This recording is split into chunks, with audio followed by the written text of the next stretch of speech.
नमस्ते दोस्तों, तो स्वागत है आपका हमारे क्लास में। यदि आप लोग भी झारखंड के कोई भी एग्ज़ाम की तैयारी कर रहे हैं तो आप लोग इस वीडियो में लास्ट तक बने रहें, क्योंकि आप लोगों के लिए बहुत ज़्यादा मोस्ट इम्पॉर्टेंट क्लास लेकर के आए हैं हम। तो देखिए आज हम क्या पढ़ने वाले हैं। इससे पिछले क्लास में हम लोग पढ़े थे सूरदास के बारे में, जो कि चैप्टर था हमारा उद्धो तुम हो अति बड़भागी।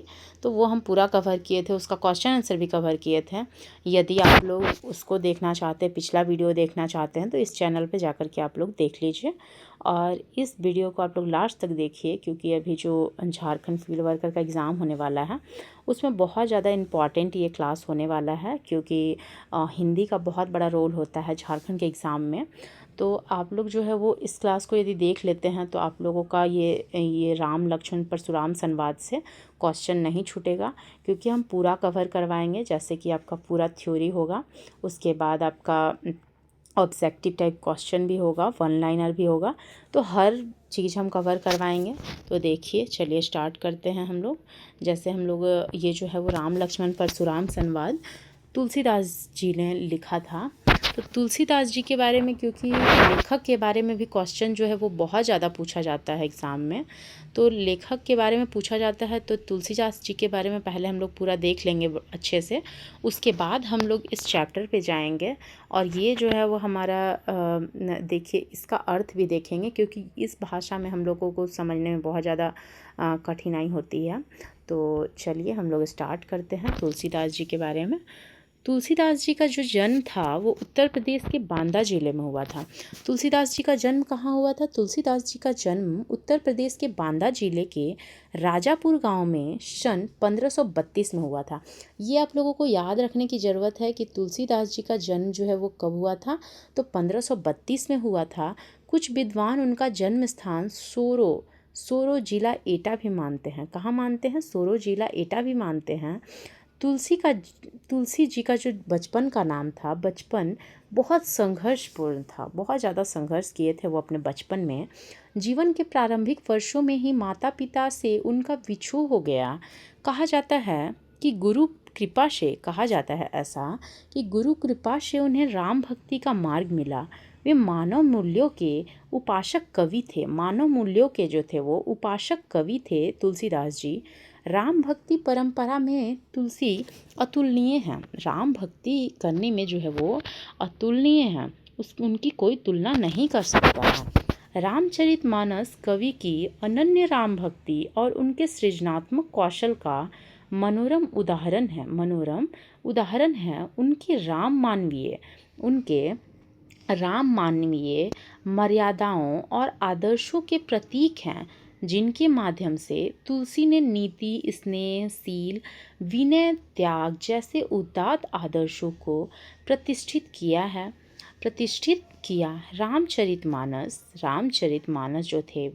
रामचरितमानस उत्तरी भारत की जनता के बीच बहुत लोकप्रिय है।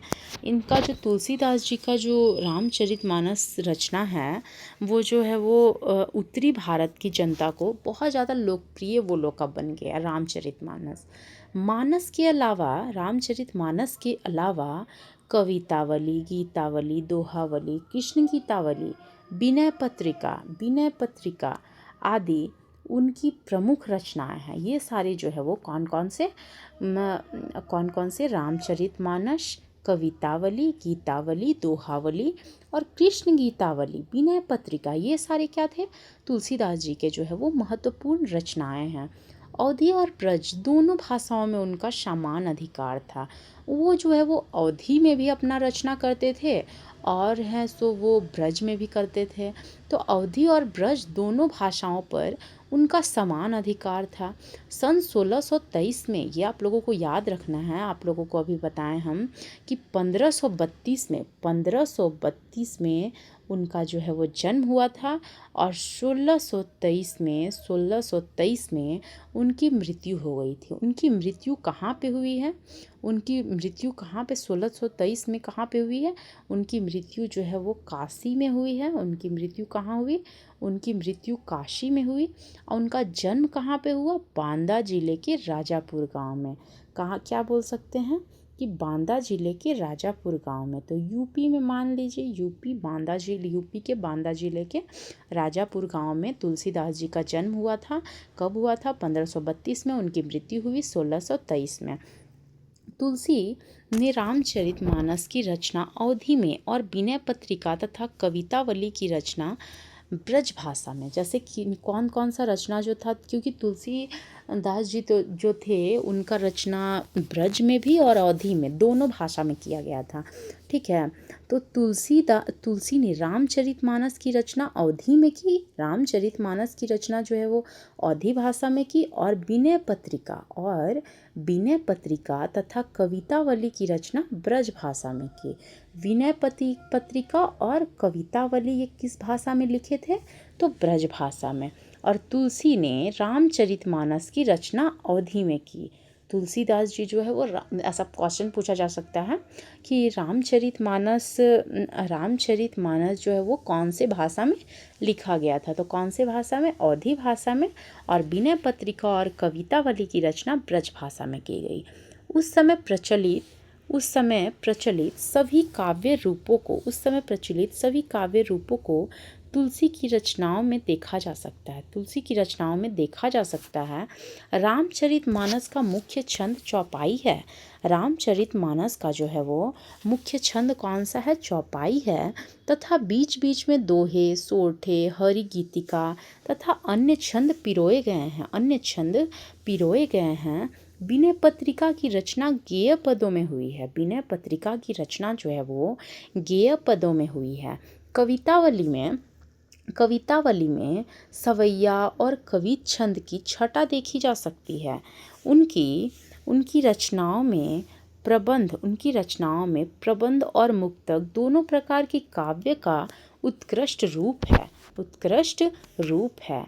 आगे देखिएगा, हम लोग अब जो है वो तुलसीदास जी के बारे में पूरा परिचय, तुलसीदास जी के बारे में हम लोग जान लिए। और अब हम लोग देखेंगे राम लक्ष्मण परशुराम संवाद, जो कि ये जो है वो किस भाषा में लिखा गया है? राम लक्ष्मण परशुराम संवाद, ये जो हमारा है रामचरितमानस, तो ये हमारा किस भाषा में लिखा गया है? तो ये हमारा लिखा गया है अवधी भाषा में। तो राम लक्ष्मण परशुराम संवाद के बारे में अब हम लोग देखते हैं। ये देखिए, अवधी भाषा में लिखा गया है। क्या बोल रहा है? क्या इसमें बोला गया है? नाथ शंभु धनु भंज निहारा। क्या बोल रहे हैं?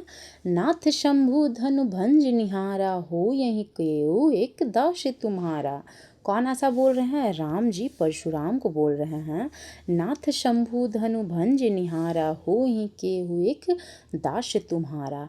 आय शुकाह कयू किन मोहि, सुनी रिसाई बोले मुनि कोहे। आगे देखते हैं, इसका अर्थ भी हम लोग देखेंगे। सेवक शो जो करे सेवकाई। सेवक किसे कहते हैं? जो करे सेवकाई।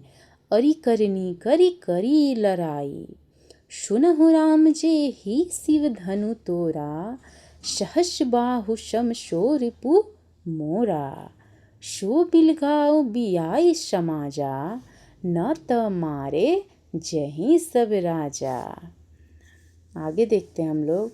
सुनी मुनि बचन लखन मुस्काए, बाल पार्शु धरन ही अवमाने। बहु धनु ही तोरी लरिकाई, कबहु न यशि ऋषि किन्हीं गोसाई।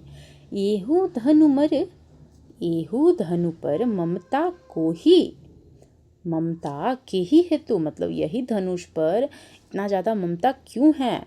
सुनी रिसाई कह भृगु कुले केतु, रे नृप बालक कालवश बोलत तो ही न संहार।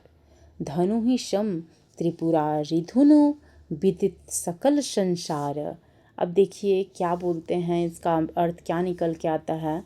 जो परशुराम के क्रोध को देखकर, परशुराम जो है वो जब राम जी को बुलाया गया था स्वयंवर में, जो कि बोला गया था कि जो इस धनुष को उठा लेगा उनसे ही सीता जी का विवाह होगा, तो उसी में जो है वो राम जी गए थे और लक्ष्मण जी भी गए थे।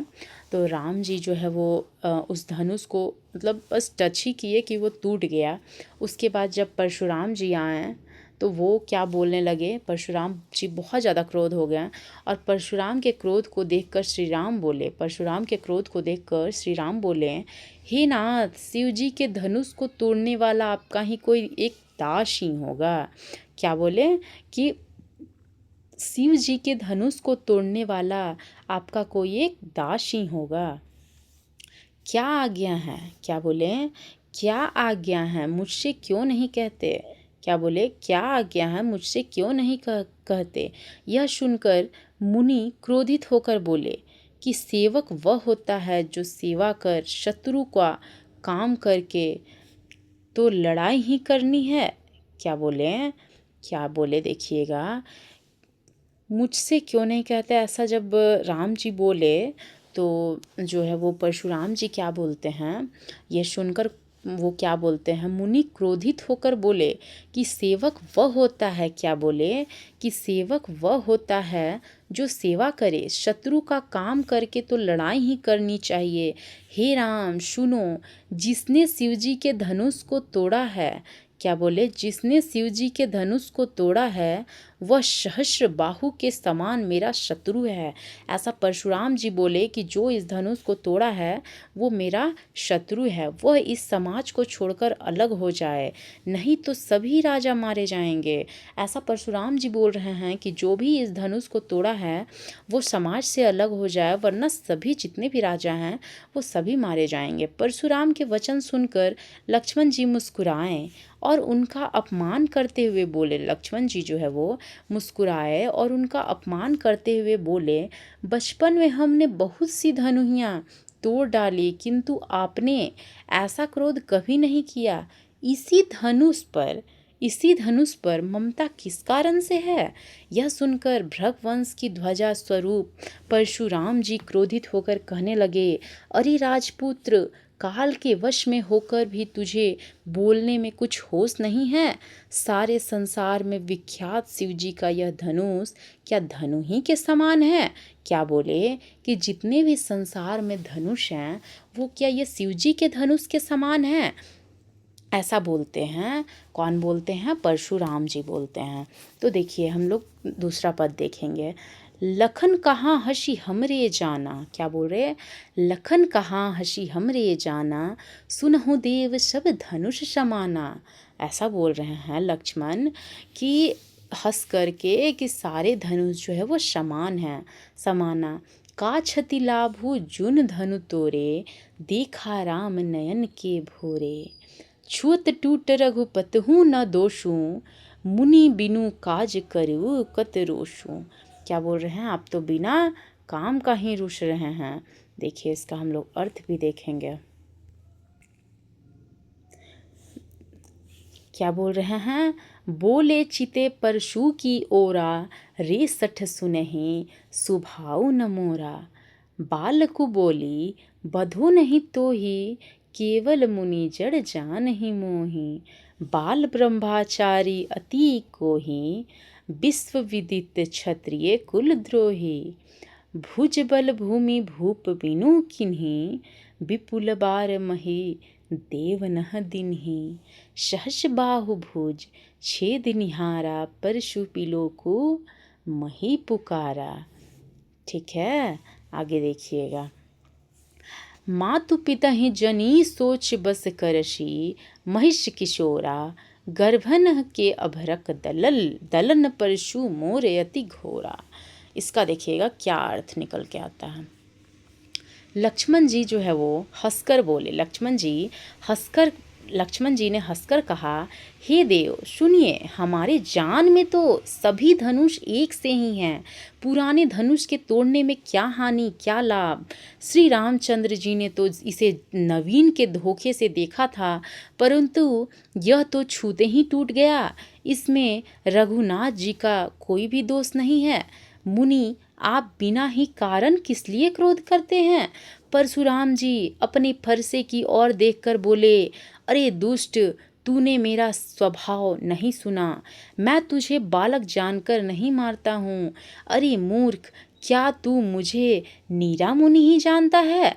मैं बाल ब्रह्मचारी और अत्यंत क्रोधी हूँ। ऐसा बोल रहे हैं कौन? परशुराम जी अपने से अपना बड़ाई कर रहे हैं कि मैं ब्रह्मचारी और अत्यंत क्रोधी हूँ। क्षत्रिय कुल का शत्रु तो विश्व भर में विख्यात हूँ। अपनी भुजाओं के बल से मैंने पृथ्वी को राजाओं से रहित कर दिया और बहुत बार उसे ब्राह्मणों को दे डाला। हे राजकुमार, सहस्र बाहु की भुजाओं को काटने वाले, मेरे इस फरसे को देख। क्या बोल रहे हैं? मेरे इस फरसे को देख। अरे राजा के बालक, तू अपने माता पिता को सोच के वश ना कर। तू अपने माता पिता को सोच के वश ना कर। मेरा फरसा बड़ा भयानक है। यह गर्भों के बच्चों का भी नाश करने वाला है। ऐसा बोल रहे हैं कि मेरा जो फरसा है, उनके हाथ में एक मतलब जैसा तलवार या फिर ये सब होता, तो उनके हाथ में फरसा था। तो वो ऐसा बोल रहे हैं कि ये ऐसा फरसा है कि जो गर्भ में पल रहे बच्चे जो होते हैं उसका भी नाश कर देता है। ये ऐसा फरसा है। आगे देखिएगा। बिहसी लखनु बोले मृदुबानी, अहो मुनीषु महाभट मानी, पुनि पुनि मोहि देखाव कुठारु, चहत उड़ावन फुकी पहारू। ऐसा बोल रहे हैं कि आप तो ऐसा बोल रहे हैं जैसे आप फूंक करके पहाड़ उड़ा देंगे। यहाँ कुम्हड़ बतिया कोई नहीं, यहाँ कोई कुम्हड़े की बतिया नहीं। जे तर्जनी देखी मरी जाए, जो तर्जनी को देख करके मर जाएगा। देखी कुठारू शरासन बाना, मैं कछु कहाँ सहित अभिमाना। भृगुसुत समुझी जनेऊ बिलोकी, जो कछु कहु सहो ऋषि रोकी। सुर महिषुर हरिजन अरिगेई, हमरे कुल इन्ह पर न सुराई। बदे पापू अब कीर्ति हारे, मारत हूँ पाप परियु तुम्हारे। कोटि कुलिश संबचन तुम्हारा, व्यर्थ धरहु धनु बाण कुठारा। जो बिलो की अनुचित कहो, क्षमहु महामुनि धीर। सुनी सरोष भृगु, वंश मणि बोले गिरा गंभीर। आगे क्या बोलते हैं देखिएगा, इसका अर्थ देखिए। लक्ष्मण जी हंसकर कोमल वाणी से बोले, लक्ष्मण जी हंसकर कोमल वाणी से बोले, अहो मुनीश्वर, आप अपने को बड़ा भारी योद्धा समझते हैं। बार बार मुझे कुल्हाड़ी दिखाते हैं, फूंक से पहाड़ उड़ाना चाहते हैं क्या? क्या बोले? वो हंसकर बोले, आप जो बार बार हमको अपने आप को योद्धा समझते हैं, अपने आप को मतलब अपने आप का बार बार बड़ाई कर रहे हैं, क्या आप फूंक से पहाड़ को उड़ाना चाहते हैं? यहाँ कोई कुम्हड़े की बतिया नहीं है, मतलब बहुत छोटा फल नहीं है जो तर्जनी अंगूठे की पास की अंगुलियों को देखते ही मर जाती है। कुठार और धनुष बाण देखकर ही मैंने कुछ अभिमान सहित कहा था, भृगवंशी समझकर और यज्ञोपति देखकर तो जो कुछ आप कहते हैं उसे मैं क्रोध को रोककर सह लेता हूँ। देवता, ब्राह्मण, भगवान के भक्त और गो, इन पर हमारे कुल में वीरता नहीं दिखा रही है, क्योंकि इन्हें मारने से पाप लगता है और इनसे हार जाने पर अपकीर्ति होती है। इसलिए आप मारे तो भी आपके पैर ही पड़ना चाहिए। आपका एक एक वचन ही करोड़ों वज्रों के समान है। धनुष, बाण और कुठार तो आप व्यर्थ ही धारण करते हैं। इन्हें देखकर मैंने कुछ अनुचित कहा हो तो उसे ही धीर महामुनि क्षमा कीजिए। यह सुनकर भृगवंश मणि परशुराम जी क्रोध के साथ गंभीर वाणी बोले। क्या बोले? देखिए ये चैप्टर थोड़ा बड़ा है, लेकिन आप लोग जो है वो लास्ट तक बने रहिएगा, क्योंकि इसमें थोड़ा टाइम लग रहा है और सारे जो भी छोटे छोटे चैप्टर हैं उसमें कम टाइम लगेगा। तो ये आप लोग लास्ट तक देखिएगा तो पूरा चैप्टर कवर करवा देंगे इस क्लास में। उसके बाद नेक्स्ट क्लास में जो है वो इसका क्वेश्चन आंसर करवा देंगे। तो आप लोग जो है वो लास्ट तक देखिए तो आप लोगों का पूरा कवर हो जाएगा। अब बस कितना बचा हुआ है हमारा इसमें, ये हमारा 1 2 3 पद इसमें कंप्लीट हो गया है, 3। और कितना बचा है, 1 2 3 पद और बचा हुआ है। तो आप लोग जो है वो लास्ट तक देखिएगा तो आप लोगों को पूरा कवर हो जाएगा। देखिए आगे क्या बोलते हैं। कौशिक सुनहु मंद एहु बालकु, कुटिलु कालवश निज कुल घालकु, भानुवंश राकेश कलंकु, निपट निरंकुशु अबुधु अशंकु। काल क्या बोल रहे हैं, काल कवलु होहि छन माही, कहो पुकारी खोरी मोहि नाही, तुम्हें तुम्हें हट कहु जो चहूँ बारा, कहीं प्रतापु बलु रोषु हमारा, लखन कहेउ मुनि सुजसु तुम्हारा, तुम्हें अछत को बरने पारा, अपने मुँह तुम आपनी करनी, बार अनेक भांति बहु बरनी, नहीं संतोषु तो पुनि कछु कहो, जनी ऋष रोकी दुषहि दुषह दुख सहु, वीर व्रती तुम धीर यछोभा, गारी देत न पावहु शोभा, सुर समर करनी करही कहीं न जनावी, अपु विधमान रन पाई रिपु, कायर कथही प्रतापु। तो देखिए इसका हम लोग अर्थ भी देखेंगे, क्योंकि जो है वो लक्ष्मण जी पूरा मतलब वो जैसे मतलब जितना बोल रहे थे परशुराम जी, तो उनको पूरा बेइज्जती करते हुए मतलब हंस हंस कर ही एकदम नॉर्मल आवाज़ में ही वो खूब बोले। उसके बाद क्या बोल रहे हैं लक्ष्मण जी, हे विश्वामित्र सुनो, यह बालक बड़ा कुबुद्धि और कुटिल है।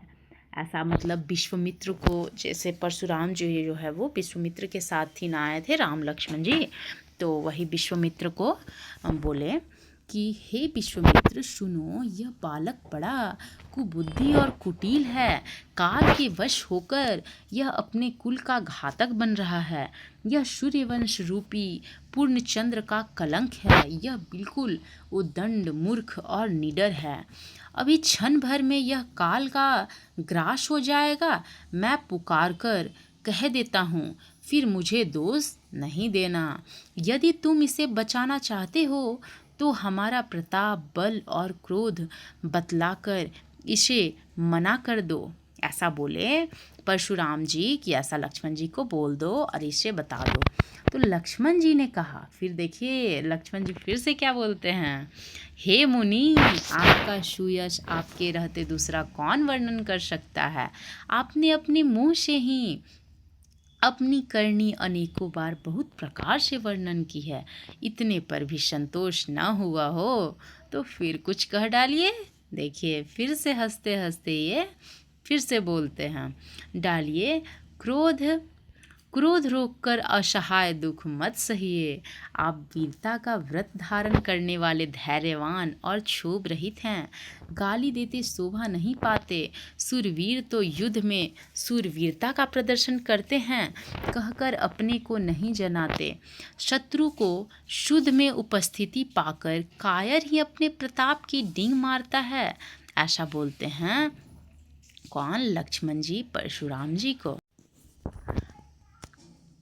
तुम तो कालू हाक जनुलावा, बार बार मोही लगी बुलावा, सुनत लखन के बचन कठोरा, परशु सुधारी धरेओ घर खोरा, अब जनि देई दोषु मोहि लागो, कुटी बादी बालकु बध जोगो, बाल बिलौकी खर कुठार में अकरुण को ही, आगे अपराधी गुरुद्रोही, उत्तर देते छोड़ो बिन मारे, केवल कौशिक शील तुम्हारे, न तो एही काटी कुठार कठोरे, गुरहि उरिन होतहि श्रम थोरे। आगे देखते हैं हम लोग। गाधी सुनु कह हृदय हसी, मुनहि हरियरे शुझ, अयमय खांड न उखमय, अजहू न बूझे अबूझ। देखिए, अब हम लोग इसका अर्थ देखेंगे कि क्या इसमें बोला गया है। क्योंकि ये अवधी भाषा में लिखा गया है तो हम लोगों को समझना थोड़ा मुश्किल हो जाता है। तो आगे देखिएगा। आप तो मानो काल को हाक लगाकर बार बार उसे मेरे लिए बुलाते हैं। लक्ष्मण जी परशुराम जी से क्या बोले, आप तो काल को हाक लगा लगा कर मेरे लिए बुलाते हैं।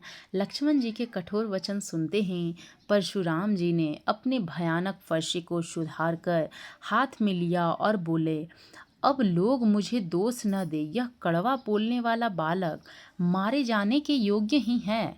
इसे बालक देखकर मैंने बहुत बचाया, पर अब यह सचमुच मरने को ही आ गया। विश्वामित्र जी ने कहा, अपराध क्षमा कीजिए, बालकों के दोष और गुण को साधु लोग नहीं गिनते। परशुराम जी बोले, तीखी धार का कुठार मैं दया रहित और क्रोधी, और यह गुरुद्रोही और अपराधी मेरे सामने उत्तर दे रहा है। इतने पर भी मैं इसे बिना मारे छोड़ रहा हूँ।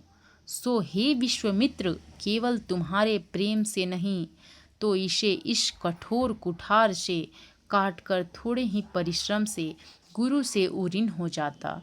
विश्वामित्र जी ने हृदय में हंसकर कहा, परशुराम को हरा ही हरा सूझ रहा है।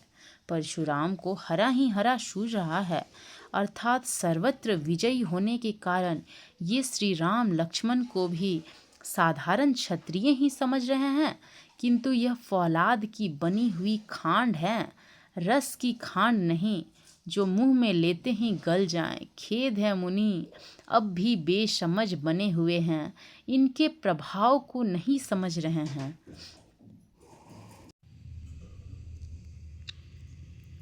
आगे देखिएगा फिर क्या होता है। कहिउ लखन, क्या बोले, कहु लखन मुनि शिले मुख तुम्हारा, को नहीं जान विदित संसारा। मात पिता ही उरिन भय नीके, गुर ऋणी रहा सोचूं बड़ जी के। सो जनू हमरे ही माथे काढ़ा, दिन चली गए ब्याज बढ़ बाढ़ा। अब आनियो व्यवहारिया बोली, तुरत देऊ मैं थैली खोली। सुनी कटु वचन कुठार सुधारा, हाय हाय शिव सभा पुकारा। भृगुवीर परशु देखा बहु मोही।